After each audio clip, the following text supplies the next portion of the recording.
त्यांनी म्हटलेलं तुम्हाला? मला असं वाटते काँग्रेसनी हिरवे विषारी साप पोसून ठेवलेले आहे आणि आत्ता भारतीय जनता पार्टीचे कार्यकाळमध्ये ते सगळे विषारी हिरवे जे साप आहे बाहेर निघताय आणि त्यांना ठेचण्याचं काम हे आमचे भारतीय जनता पार्टीचे प्राईम मिनिस्टर आणि आमचे मुख्यमंत्री देवेंद्र फडणवीसजी ते त्यांना चांगल्या पद्धतीने ठेचणार आहे आणि म्हणून या हिरवे साप बाहेर निघत आहे ना विषारी त्यांना म्हणून वडवड होत आहे.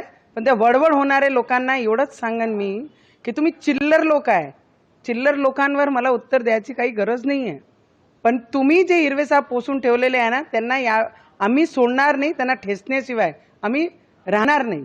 आणि राहिलेली गोष्ट महिलांवर ज्या पद्धतीने तुम्ही बोलताय ना ते पूर्ण देशाने पूर्ण विश्वानी वर्ल्डनी पाहिलं की तुम्ही महिला आरक्षणावर कशा विरोध केला आणि त्याच्यानंतर जल्लोष केला.